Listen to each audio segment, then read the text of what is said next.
स्वागत है आप सभी का मनोज एकेडमी में। तो प्यारे साथियों, कैसे हैं आप लोग? Good evening everyone. रोहित नाम है हमारा और आप देखना शुरू कर चुके हैं मनोज एकेडमी। तो प्यारे साथियों, बात करने वाले हैं उत्तर प्रदेश शिक्षक पात्रता परीक्षा यूपी टेट की बात करेंगे और पेपर डिस्कस कर लेते हैं 2016 का। ठीक है, पेपर डिस्कस करेंगे डियर 2016 का। और एग्जाम आप लोग को पता ही चल गया होगा भाई, 23 तारीख को होगा, 23 जनवरी को होगा हर हालत में। ठीक है, तो उत्तर प्रदेश शिक्षक पात्रता परीक्षा की हम बात कर रहे हैं और विषय रहेगा पर्यावरण शिक्षण अध्ययन का, यानी कि हम डिस्कस करेंगे ईवीएस को। ठीक है साथियों, 2016 का पेपर डिस्कस कर लेते हैं और आशा करते हैं आप लोग के 30/30 स्कोर रहेगा हर हालत में। कितना रहेगा?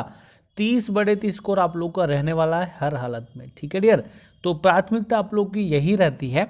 सेशन को आप लोग लाइक कर दीजिएगा फटाफट से पहले और शेयर भी कर दीजिएगा। ठीक है साथियों, चलिए तो करते हैं डियर सेशन को शुरू।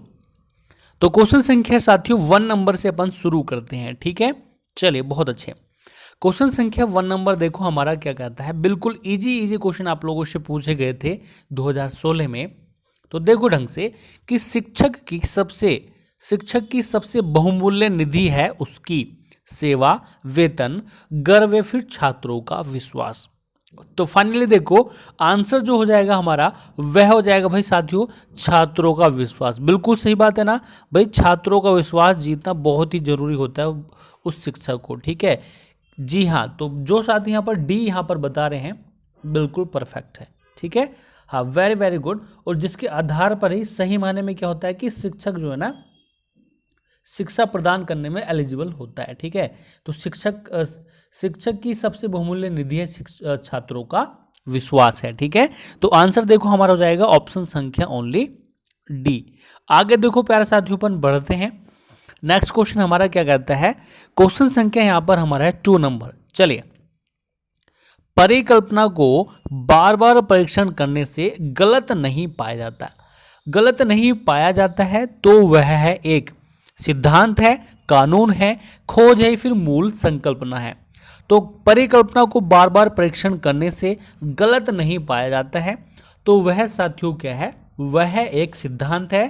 क्या है? प्रिंसिपल हम इसको कहेंगे। क्या कहेंगे? हम इसको कहेंगे प्रिंसिपल, यानी कि सिद्धांत कहेंगे। ठीक है, तो सभी साथियों का बिल्कुल परफेक्ट आंसर यहां पर आ रहा है। Thank you so much. तो ऑप्शन संख्या 1 हमारा सही आंसर अच्छे ढंग से हो जाता है। ठीक है, चलिए डियर आगे अपन बढ़ते हैं आगे। यहां पर हमारा क्या कहता है क्वेश्चन संख्या 3 नंबर जी। निम्नलिखित में से सबसे उपयुक्त शिक्षण विधि है। सबसे उपयुक्त शिक्षण विधि कौन सी है? विचार गोष्ठी एवं श्रुत एवं दिया गया कार्य, विचार गोष्ठी एवं कार्य योजना, फिर व्याख्यान और श्रुतलेख। तो क्या कहेंगे आप लोग मुझे बताओ कि वे विचार गोष्ठी एवं कार्य योजना सबसे उपयुक्त शिक्षण विधि है ना? विचार गोष्ठी एवं कार्य योजना यानी कि ऑप्शन संख्या सी परफेक्ट आंसर यहां पर हमारा हो जाता है। जी हाँ बिल्कुल, जो साथी यहां पर सी ऑप्शन बता रहे हैं वो बिल्कुल यहां पर सही हैं। ठीक है क्या? हाँ बिल्कुल ठीक है। चलिए डियर आगे अपन बढ़ते हैं क्वेश्चन संख्या 4 नंबर की तरफ। भाई सेशन को लाइक के साथ साथ शेयर कर दीजिएगा, संख्या बहुत कम है तो सेशन के साथ साथ लाइक के साथ साथ सेशन को शेयर कर दो तेजी के साथ। आगे बात करेंगे कि निम्नलिखित में से कौन सी ग्रीन हाउस गैस नहीं है, बताइएगा कौन सी ग्रीन हाउस गैस नहीं है। आप लोगों ने भाई ओम मीना का जलवा कई बार पढ़ रखा है, बहुत अच्छे से पढ़ रखा है। तो देखिएगा साथियों ग्रीन हाउस गैस नहीं है। तो जी हाँ आप लोग देखिएगा साथियों हीलियम क्या है, ये एक ग्रीन हाउस गैस नहीं है, जबकि carbon dioxide green house gas है, नाइट्रस ऑक्साइड हो जाता है, मीथेन भी है ग्रीन हाउस गैस है। लेकिन हीलियम की हम बात करेंगे यह ग्रीन हाउस के अंतर्गत बिल्कुल भी नहीं आती है। तो ऑप्शन संख्या सी हमारा करेक्ट आंसर हो जाता है। ठीक है, चलिए आगे बात करेंगे डियर, आगे बात करेंगे क्वेश्चन संख्या यहां पर हमारा है 5 नंबर की ध्वनि प्रदूषण का मापन किस इकाई द्वारा किया जाता है। ध्वनि प्रदूषण का मापन प्यारे साथियों किस इकाई द्वारा किया जाता है? फाइनली देखो जूल, डेसिबल, न्यूटन या फिर नैनो इकाई। साथियों ध्यान से देखिएगा कि ध्वनि प्रदूषण का मापन डेसिबल यानी कि डीबी। डेसिबल यानी कि इसको क्या कहा जाता है साथियों, इसको कहा जाता है डीबी, इसका प्रतीक है डीबी। ठीक है डियर, हाँ बिल्कुल, डेसिबल में साथियों इसका मापन किया जाता है और इसे यह नाम किसने दिया था, अलेक्जेंडर ग्राहम बेल ने दिया था। इन्हीं के नाम पर यह हुआ था, यानी कि इन्हीं के काम पर यह सम्मान दिया गया था। चलिए, तो ऑप्शन संख्या देखो यहां पर हमारा हो जाएगा ऑप्शन संख्या ओनली बी। आगे देखिएगा, बढ़ते हैं क्वेश्चन संख्या 6 नंबर की तरफ।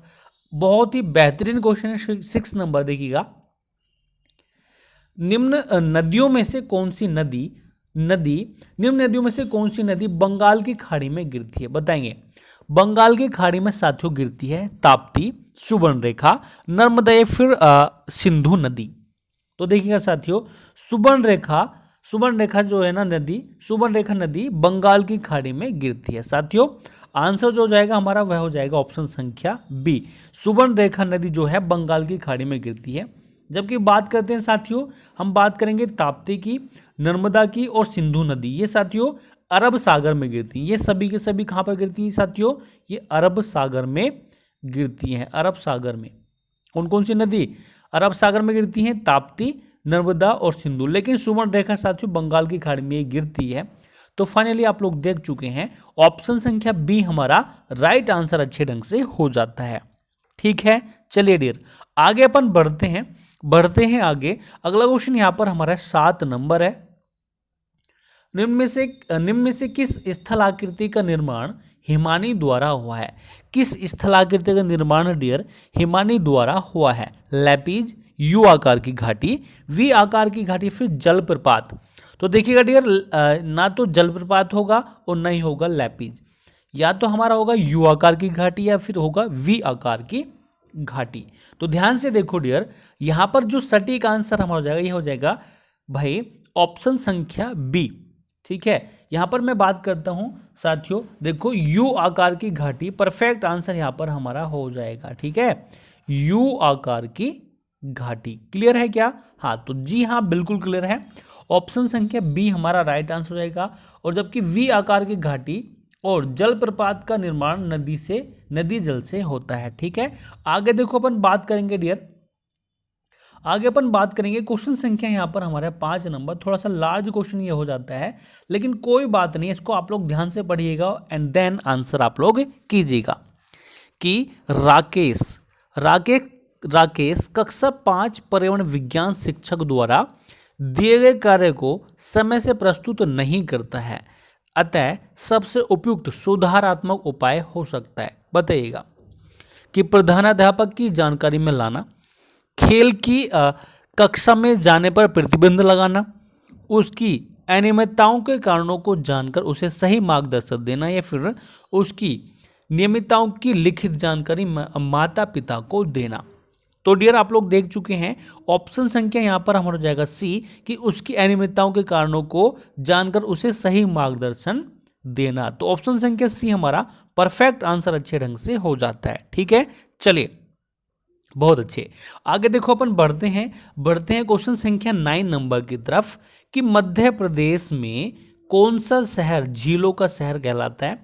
मध्य प्रदेश की राजधानी कौन सी आप लोग जानते हैं, मध्य प्रदेश की राजधानी भोपाल है, बहुत अच्छे ढंग से जानते हैं। और मध्य प्रदेश में एक फेमस अभ्यारण्य है, वो है कान्हा नेशनल पार्क। इसकी मैंने आप लोगों को ट्रिक बहुत अच्छे ढंग से बताई है कि कान्हा नेशनल पार्क, कान्हा कहाँ पर खड़े हो, मध्य में कान्हा खड़ा था, यानी कि मध्य प्रदेश। ठीक है, चलिए अब देखो यहाँ पर बात करेंगे 9 नंबर की, आंसर हो जाता है भोपाल।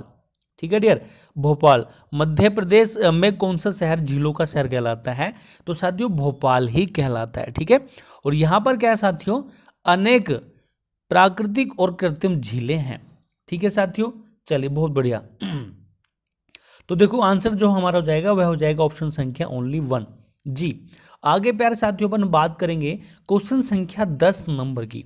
कि क्या पूछा गया क्वेश्चन संख्या 10 नंबर में आप लोगों से, कि निम्न में से कौन सा सागर यूरोप को अफ्रीका से अलग करता है। ध्यान से देखो और परफेक्ट वे में आंसर करना होगा।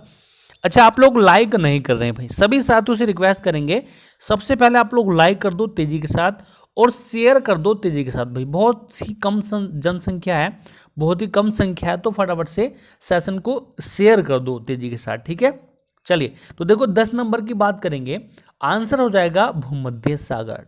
ठीक है, तो जी हाँ, ऑप्शन संख्या जो डी यहां पर बता रहे हैं वो यहां पर बिल्कुल परफेक्ट हो रहे हैं, यानी कि परफेक्ट आंसर आप लोग यहां पर कर रहे हो। डी ऑप्शन हमारा सही आंसर हो जाएगा। आगे बात करेंगे क्वेश्चन संख्या 11 नंबर, बताओ इससे भी कुछ इजी क्वेश्चन पूछा जा सकता है क्या, कि अंतर्राष्ट्रीय ओजोन दिवस मनाया जाता है। मैं नहीं समझता कि इससे भी इजी कोई क्वेश्चन पूछा जा सकता है, नहीं पूछा जा सकता बिल्कुल भी, ठीक है ना, बिल्कुल इजी है, बिल्कुल साथियों ये इजी है। तो देखो डियर, ओजोन दिवस की बात करेंगे, 16 सितंबर को ओजोन दिवस मनाया जाता है। ऑप्शन संख्या यहां पर हमारा हो जाएगा ओनली 1, ठीक है, ओनली 1 अपना सही आंसर हो जाएगा। 22 अप्रैल को पृथ्वी दिवस मनाया जाता है, आप लोग बहुत अच्छे ढंग से जानते ही हो पृथ्वी दिवस, ठीक है ना। तो फाइनली आप लोग देख चुके हैं ऑप्शन संख्या 1 हमारा परफेक्ट वे में सही आंसर हो जाएगा। आगे बढ़ते हैं, देखो आगे बढ़ते हैं क्वेश्चन संख्या 12 नंबर की तरफ, कि किसी खाद्य श्रृंखला में शाकाहारी होती है। बताएंगे ध्यान से, बताएंगे ध्यान से, सच में बहुत अच्छा क्वेश्चन है। यहां पर बात करेंगे क्वेश्चन संख्या 12 नंबर की डियर, कि भाई किसी खाद्य श्रृंखला में शाकाहारी होते हैं, बताएंगे ध्यान से। तो देखो, प्राथमिक उपभोक्ता होते हैं क्या, आप लोग मुझे बताओ, प्राथमिक उपभोक्ता होते हैं क्या, तो जी हाँ भाई, प्राथमिक उपभोक्ता ही तो होते हैं। तो आंसर यहां पर हमारा हो जाएगा dear, okay okay okay, wait, हाँ तो देखो आंसर जो हो जाएगा हमारा यहाँ पर आंसर हो जाता है ऑप्शन संख्या ओनली क्या, जी बहुत बढ़िया, ऑप्शन संख्या बी हमारा राइट आंसर अच्छे ढंग से हो जाता है, ठीक है क्या, तो जी हाँ बिल्कुल बिल्कुल सही है। आगे प्यारे साथियों अपन बात करेंगे क्वेश्चन संख्या यहाँ पर हमारा है 13 नंबर। जी 13 नंबर की बात करेंगे साथियों, कि पारिस्थितिकी तंत्र के तत्वों के चक्रण को क्या कहते हैं, बताएंगे तत्वों के चक्रण को साथियों क्या कहा जाता है। क्वेश्चन संख्या 13 नंबर है, बिल्कुल अच्छा क्वेश्चन है। ये वाला क्वेश्चन हमने बहुत बार पढ़ा है, यकीनन हमने मल्टीपल टाइम ये क्वेश्चन पढ़ा है। तो फाइनली देखो डियर, जो आंसर हमारा हो जाएगा 13 का, वह हो जाएगा जैव भू रासायनिक चक्र, जैव भू रासायनिक चक्र परफेक्ट आंसर यहाँ पर हमारा हो जाता है। चलिए सेशन को भाई लाइक कर दीजिएगा, आप लोग लाइक नहीं कर रहे हैं, सेशन को तेजी के साथ यहाँ पर लाइक कर दीजिएगा और शेयर भी कर दीजिएगा, ठीक है। कि निम्नलिखित ईंधनों में से कौन सा न्यूनतम पर्यावरण प्रदूषण उत्पन्न करता है, बताओ। न्यूनतम मतलब कम से कम की यहाँ पर बात की जा रही है, कम से कम यानी कि सबसे ही कम की बात की जा रही है, कम से कम की यहाँ पर बात की जा रही है। तो ध्यान से देखो डियर, जो सटीक आंसर हमारा हो जाएगा वह हो जाएगा ऑप्शन संख्या सी, हाइड्रोजन, ठीक है, हाइड्रोजन परफेक्ट आंसर हमारा हो जाता है। इसी के संदर्भ में देखते हैं संकटग्रस्त यानी कि संकटग्रस्त जंतु दैत्याकार पांडा पाया जाता है कहां पर, बताओ। इतना इंपॉर्टेंट है, सोची भी ना होगी भाई, सच में बहुत ज्यादा इंपॉर्टेंट क्वेश्चन है ही। तो क्वेश्चन संख्या यहां पर हमारा है 15 नंबर। तो दैत्याकार पांडा की जब बात अपन करेंगे, चीन में पाया जाता है साथियों, कहां पर, चीन में साथियों यह पाया जाता है, और यह एक भालू है, ठीक है। और वर्तमान में इस पर जो है ना विलुप्ति के जो है ना खतरा मंडरा रहा है, ऐसे हम कह सकते हैं कि विलुप्ति के कगार पर है, हम इसको ऐसे कह सकते हैं। चलिए आगे देखो बात करेंगे, क्वेश्चन संख्या 16 नंबर अपना क्या कहता है, कि निम्नलिखित किस गैस के कारण भोपाल गैस त्रासदी हुई। अरे भाई ये क्या क्वेश्चन आ गया है, आप लोग बोलेंगे भाई क्या क्वेश्चन आ गया ये, बताओ ऐसे भी कोई क्वेश्चन होता है क्या। तो जी हाँ भाई, अब मिथाइल आइसोसियानाइड की हम बात करें मिक की, ठीक है डियर, हम बात करें मिक की, यहाँ पर बात कर रहे हैं, ठीक है। तो ऑप्शन संख्या डी हमारा राइट आंसर हो जाता है। आगे देखो बढ़ते हैं, क्वेश्चन संख्या 17 नंबर अपना क्या कहता है डियर, कि किस देश में क्रिसमस का त्योहार गर्मियों में मनाया जाता है। अगर मैं बात करता हूं भारत देश की, हम बात करते हैं अपने भारत देश की बात करेंगे, तो भारत में क्रिसमस डे साथियों मनाया जाता है 25 दिसंबर को, ठीक है साथियों, 25 दिसंबर को साथियों भारत में क्रिसमस डे मनाया जाता है। 25 दिसंबर को ही सुशासन दिवस मनाया जाता है अटल बिहारी वाजपेयी जयंती के उपलक्ष्य में। अब देखो यहाँ पर बात करेंगे अपन 17 नंबर की, तो आंसर हमारा क्या हो जाएगा, ध्यान से देखो, आंसर हो जाता है ऑस्ट्रेलिया, ठीक है डियर, हाँ बिल्कुल क्लियर है, बिल्कुल क्लियर है। आगे अपन बढ़ते हैं, देखो आगे बढ़ते हैं 18 नंबर की तरफ जी, कि भाई गिर वन्य जीव अभ्यारण्य निम्न में से किस वन्य जीव का संरक्षण करता है। देखो मैंने पहले आप लोगों से बोला स्टार्टिंग में ही, आप लोग का यकीन मानिएगा 30/30 स्कोर रहेगा बहुत साथियों का, बहुत ज़्यादा साथियों का यहाँ पर 30/30 स्कोर रहने वाला है। तो कमेंट जरूर कीजिएगा, लास्ट में क्लास खत्म होने के बाद आप लोग कमेंट जरूर कीजिएगा कि किन किन साथियों का स्कोर 30/30 रहा। ठीक है, चलिए तो 18 नंबर की देखो बात करेंगे, आंसर हो जाता है शेर। ठीक है, शेर यहाँ पर हमारा सही आंसर है। गुजरात के जूनागढ़ में है साथियों, ये आप लोग अच्छे ढंग से जानती हो। अच्छा, शेर के अतिरिक्त जो है ना यहाँ पे क्या क्या पाया जाता है, तेंदुआ, सांभर, चीतल, ये सभी के सभी पाए जाते हैं। चलिए आगे देखो अपन बात करेंगे क्वेश्चन संख्या 19 नंबर की। जी बहुत अच्छे, बहुत बढ़िया। तो देखो अपन बात करेंगे साथियों 19 नंबर की, ग्रीन मफलर संबंधित है तो किससे बताएंगे डियर? ग्रीन मफलर जो संबंधित है यह किससे संबंधित है भाई? जो आंसर हमारा होगा कि होगा जो साथी यहाँ पर बता रहे वायु प्रदूषण, तो वो तो यहाँ पर ओके ओके ओके, जो साथी यहाँ पर वायु प्रदूषण बता रहे हैं ओके, वो है गलत। ठीक है, क्योंकि साथियों यहाँ पर देखो ऑप्शन में थोड़ी सी मिस्टेक है, क्योंकि पहले ए दे रखा है, बाद में सी दे रखा है, उसके बाद बी दे रखा है। तो लेकिन आप लोग जो है ना ऑप्शन संख्या सी को ही क्लिक करेंगे। वायु प्रदूषण से साथियों ये संबंधित है, किससे? वायु प्रदूषण से साथियों ये संबंधित है, तो सी ऑप्शन को ही आप लोग क्लियर करेंगे। हालांकि ऑप्शन का नाम भी लिख रखा है, मतलब कि चेंजेस है, लेकिन है ऑप्शन संख्या सी में ही हमारा करेक्ट आंसर। चलिए आगे बात करेंगे साथियों कि क्वेश्चन संख्या 20 नंबर, लास्ट देखो हमारे पास कितने क्वेश्चन बचते हैं, हमारे पास लास्ट 10 क्वेश्चन और बचे हैं। तो सभी साथियों से रिक्वेस्ट करेंगे एक बार खींच के आप लोग शेयर कर दो सेशन को, संख्या बहुत ही कम है, और सेशन के साथ साथ शेयर के साथ साथ लाइक भी आप लोग कर दीजिएगा। ठीक है, क्वेश्चन संख्या 20 है, भू पारिस्थितिकी तंत्र में ऊर्जा का महत्वपूर्ण स्रोत क्या है? बताएंगे भाई, आप लोग मुझे ये बताओ कि भाई यहाँ पर बात करेंगे सूर्य से कोई अलावा और चीज़ है क्या? नहीं ना, बिल्कुल भी नहीं है। तो आंसर क्या होगा? आंसर हो जाएगा 1, ऑप्शन संख्या ए। आगे बात करेंगे क्वेश्चन संख्या 21 नंबर, हमारा क्या कहता है कि निम्न में से कौन सी प्राकृतिक वनस्पति मरुस्थलीय प्रदेशों में पाई जाती है?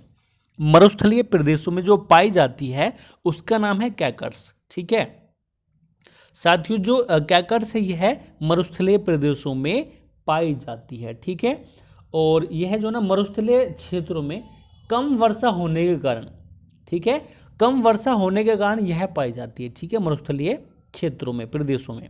चलिए तो ऑप्शन संख्या बी हमारा राइट आंसर हो जाता है। आगे देखो बात करेंगे, यहां पर हमारा है क्वेश्चन संख्या 22 नंबर कि टाइटन किस ग्रह का प्राकृतिक ग्रह है, प्राकृतिक उपग्रह? अगर मैं बात करूं आप लोगों से सबसे बड़ा ग्रह, सबसे बड़ा ग्रह, तो क्या आप लोगों का आंसर रहेगा सबसे बड़ा ग्रह? चलो बताओ बहुत तेजी के साथ, सबसे बड़ा ग्रह डियर कौन सा है? तो सबसे बड़ा ग्रह है बृहस्पति। ठीक है, बृहस्पति है, ये आप लोग बहुत अच्छे ढंग से जानती हो। अच्छा छोटे की बात करेंगे, छोटा कौन सा है साथियों? छोटा है बुध। ठीक है डियर, और भोर का तारा किसको कहा जाता है साथियों? शुक्र को कहा जाता है। सबसे गर्म ग्रह कौन सा? शुक्र ही है, आप लोग बहुत अच्छे ढंग से जानते हो। आगे बात करेंगे टाइटन किस ग्रह का प्राकृतिक उपग्रह है, क्वेश्चन संख्या 22 नंबर की बात करेंगे। आंसर हो जाता है साथियों शनि। ठीक है, आंसर हो जाता है शनि, यानी कि ऑप्शन संख्या सी परफेक्ट आंसर यहां पर हमारा हो जाता है। लास्ट हमारे पास साथियों देखो इसके बाद 7 क्वेश्चन बचे हैं, और बिल्कुल लड्डू क्वेश्चन पूछा गया है भाई, बिल्कुल इजी आप लोगों से क्वेश्चन पूछा गया है कि निम्नलिखित में से कौन सी बायोडीजल की फसल है? आप लोग कहेंगे सर कितनी बार ये वाला क्वेश्चन पूछोगे आप, है ना, कितनी बार ये वाला क्वेश्चन पूछोगे? तो भाई क्या करें भाई, फिर से ये आ गया, आप लोग इस प्रकार से मुंह बनाएंगे और कहेंगे कि भाई फिर से आ गया है। तो भाई देखो डियर, जब आ ही गया तो आंसर भी कर दीजिएगा डियर, आ ही गया तो आंसर भी कर दीजिएगा। जेट्रोफा यहाँ पर हमारा सही आंसर अच्छे ढंग से हो जाएगा, ऑप्शन संख्या ओनली बी। आगे बात करेंगे, देखो ये भी अच्छा खासा क्वेश्चन है, गलती ना करें कोई भी, कि पर्यावरण संरक्षण अधिनियम किस वर्ष पारित हुआ था? बताएंगे साथियों किस वर्ष पारित हुआ था? और जो साथी अभी ज्वाइन किए उनके लिए मैं बताना चाहूंगा, हम पेपर डिस्कस कर रहे हैं 2016 का। अब ये ना कहें कि इतने इजी भी क्वेश्चन नहीं आते हैं। ठीक है, तो पेपर डिस्कस कर रहे हैं 2016 यानी कि 2016 का। तो सेशन को लाइक आप लोग कर दीजिएगा डियर, सेशन को लाइक कर दीजिएगा फास्ट तरीके से, और शेयर भी कर दीजिएगा। ठीक है, क्वेश्चन संख्या 24 नंबर की बात करेंगे डियर, आंसर हो जाता है भाई 1986। 1986 परफेक्ट आंसर यहां पर हमारा हो जाता है। आगे बात करेंगे साथियों, क्वेश्चन संख्या बात करेंगे 25 नंबर की। जी 25 नंबर है कि भूमंडलीय तापन का कारण क्या है? कि हिमनदों में वृद्धि, कार्बन डाइऑक्साइड में वृद्धि, कार्बन डाइऑक्साइड में कमी, या फिर वनों में वृद्धि। अब देखो भूमंडलीय तापन कब होता है? जब साथियों कार्बन डाइऑक्साइड में वृद्धि हो जाती है, यानी कि CO2 में साथियों वृद्धि हो जाती है। तो जी हाँ, बिल्कुल बिल्कुल, बहुत सारे साथियों का करेक्ट आंसर यहां पर आ रहा है लगातार। Thank you so much. आगे देखो बात करेंगे साथियों, क्वेश्चन संख्या यहां पर हमारा 26 नंबर। जी निम्नलिखित में से किस में सर्वाधिक जैव विविधता पाई जाती है? किस में साथियों सर्वाधिक जैव विविधता पाई जाती है? बात करते हैं जैव विविधता की, तो 22 मई को साथियों जैव विविधता दिवस मनाया जाता है। 22 मई को साथियों जैव विविधता दिवस मनाया जाता है। अब आप लोग कहेंगे सर इसमें तो आपने कुछ नया नहीं बताया, मतलब कि ये तो हमें पता ही है। हालांकि पता है, कोई बात नहीं है, रिवाइज कर लेंगे, कुछ हमारा नहीं जाता है, कुछ भी हमारा नहीं जाता है।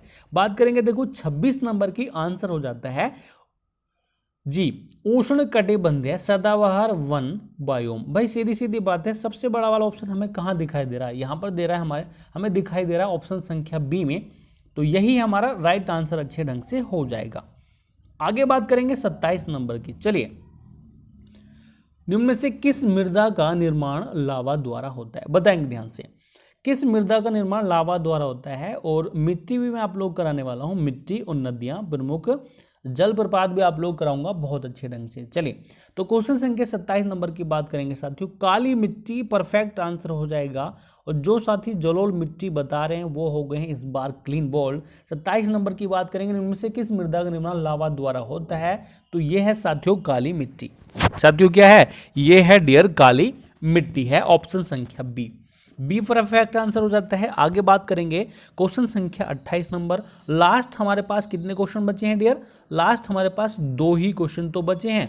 तो भाई तेजी के साथ लाइक क्यों नहीं करते? इतने आलसी कैसे हो सकते हो भाई आप लोग? क्यों डियर आप लोग लाइक क्यों नहीं करते हो? लाइक कर दो तेजी के साथ। चलिए, चैनल तो सब्सक्राइब आप लोगों ने कर ही रखा होगा। चलिए, क्वेश्चन संख्या 28 है कि वायुमंडल की कौन सी परत प्रकाश की पराबैंगनी किरणों को पृथ्वी की सतह पर आने से रोकती है? तो जी हां, हम बात कर रहे हैं साथियों समताप मंडल की। हम यहां पर बात कर रहे हैं, किसकी बात कर रहे हैं? हम बात कर रहे हैं समताप मंडल की बात कर रहे हैं। चलिए, आगे बात करेंगे क्वेश्चन संख्या 29 नंबर है। लास्ट हमारे पास एक क्वेश्चन बचा है ओनली, कि गंगा एक्शन प्लान को लाने का उद्देश्य है निम्नलिखित में से किस सुधार हेतु है? बताएंगे, जल की गुणवत्ता, जल का वेग, जल की प्रचुरता, फिर जल के तापमान। तो ध्यान से देखो डियर, 29 नंबर की बात करेंगे, जल की क्वालिटी यानी कि जल की गुणवत्ता। ठीक है, तो जी हाँ बिल्कुल, बहुत सारे साथियों का लगातार बेहतरीन आंसर आता हुआ। आगे बात करेंगे क्वेश्चन संख्या 30 नंबर है। अच्छा खासा क्वेश्चन है, अच्छा खासा मतलब कि बिल्कुल बेस्ट क्वेश्चन है, और आज के सेशन का रहेगा ये अपना लास्ट क्वेश्चन डियर। क्वेश्चन संख्या 30 है कि निम्नलिखित में से कौन सा वृक्ष जैविक कीटनाशक का उत्पादक है? तो हम किसकी बात करें? देखो, हम बात करें नीम की, ना कि अदर की। देवदार भी नहीं होगा, चीड़ भी नहीं होगा, ना ही ओक होगा।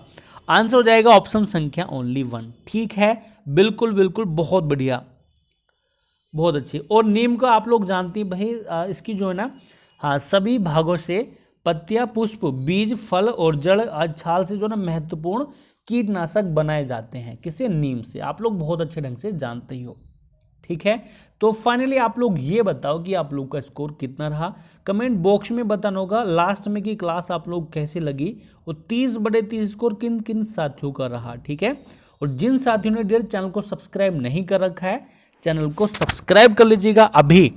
और टेलीग्राम ग्रुप साथियों मनोज एकेडमी के नाम से ही है, टेलीग्राम को जरूर ज्वाइन कर लीजिएगा, टेलीग्राम को जरूर ज्वाइन कर लीजिएगा तेजी के साथ। ठीक है, बिल्कुल।